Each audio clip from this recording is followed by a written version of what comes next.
दोस्तों, आज का सबसे बड़ा सवाल यही है कि आखिर इस देश का अगला प्रधानमंत्री कौन होगा। कौन वह शख्सियत होगी जो न सिर्फ संसद में बल्कि हर गली, हर चौपाल और हर गांव की आवाज बनेगी। कौन वह नेता होगा जो जनता के दिल में बस जाएगा और जिसकी नीतियां आने वाले भारत को एक नई दिशा देंगी।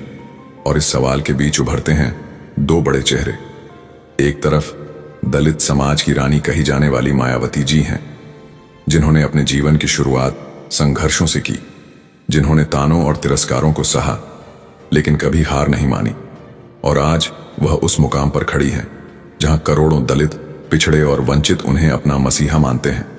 वहीं दूसरी ओर हैं बुलडोजर बाबा, यानी उत्तर प्रदेश के मुख्यमंत्री योगी आदित्यनाथ जी, जिनका नाम सुनते ही लोगों के मन में एक ऐसी छवि बनती है जो सख्ती, कानून व्यवस्था और अपराधियों पर बुलडोजर चलाने की ताकत का प्रतीक है। योगी जी ने अपने शासन में यह संदेश दिया कि अपराधी चाहे कितना भी बड़ा क्यों ना हो, अगर कानून तोड़ेगा तो बुलडोजर उसके घर तक पहुंच जाएगा। और इसी सख्त छवि ने उन्हें जनता के बीच बेहद लोकप्रिय बना दिया है। और अब सवाल यही है कि जब जनता प्रधानमंत्री की कुर्सी की ओर देख रही है तो वह किसे चुनेगी।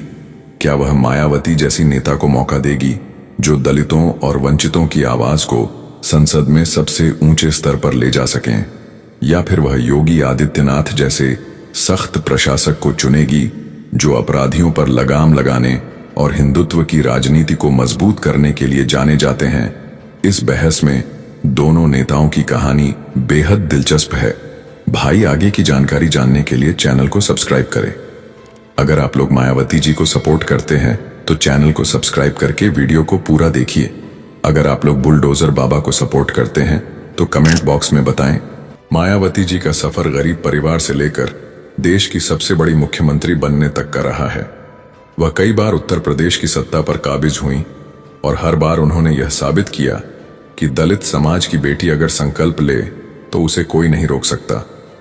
उन्होंने राजनीति को जातिगत समीकरणों के जरिए नहीं बल्कि अपने संघर्ष और मेहनत से गढ़ा। वह उस दौर में उभरी जब दलित समाज राजनीति में उपेक्षित माना जाता था, लेकिन उन्होंने दिखा दिया कि वह भी सत्ता की बागडोर थाम सकते हैं। वहीं योगी आदित्यनाथ की कहानी अलग है। उन्होंने राजनीति की शुरुआत साधु संत की छवि के साथ की।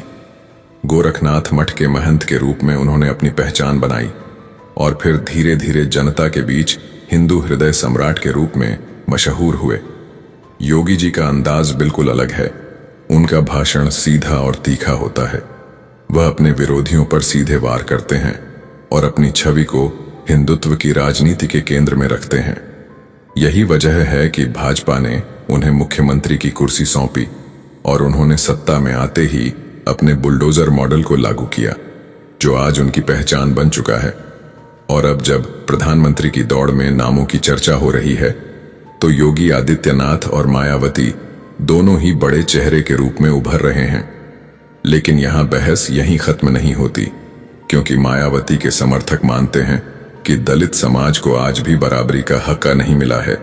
आज भी शिक्षा, रोजगार और सम्मान की लड़ाई जारी है। ऐसे में अगर मायावती प्रधानमंत्री बनती हैं तो यह न सिर्फ दलित समाज की बल्कि पूरे भारत की जीत होगी, क्योंकि यह संदेश जाएगा कि भारत की लोकतंत्र में हर वर्ग को मौका मिल सकता है।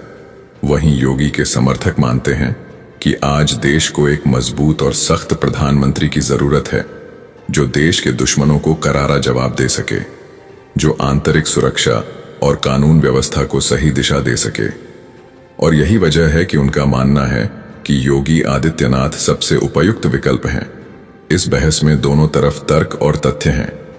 मायावती के पक्ष में दलितों का संघर्ष और वंचितों की आवाज है, वहीं योगी के पक्ष में सख्त प्रशासन और बुलडोजर की ताकत है। लेकिन लोकतंत्र में आखिरी फैसला जनता के हाथ में होता है। जनता ही तय करेगी कि उसे कौन चाहिए।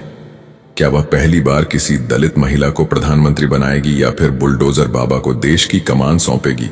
यह बहस अभी जारी है और आने वाले चुनाव इसका सबसे बड़ा जवाब देंगे। लेकिन इतना तय है कि चाहे प्रधानमंत्री मायावती बने या योगी, दोनों ही अपने अपने समर्थकों के लिए उम्मीद की किरण हैं और दोनों ही अपने विरोधियों के लिए चुनौती बने हुए हैं। और यही लोकतंत्र की खूबसूरती है कि यहाँ हर आवाज सुनी जाती है, हर सपना देखा जाता है और हर वोट की ताकत से तय होता है कि देश किस ओर बढ़ेगा।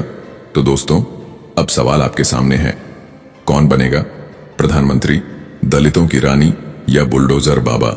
इस बहस में कौन जीतेगा यह तो वक्त बताएगा, लेकिन इतना तय है कि यह कहानी सुनने और सोचने लायक जरूर है। इसलिए जुड़े रहिए, सोचिए और तय कीजिए कि भविष्य का भारत किस नेता के हाथों में सुरक्षित होगा।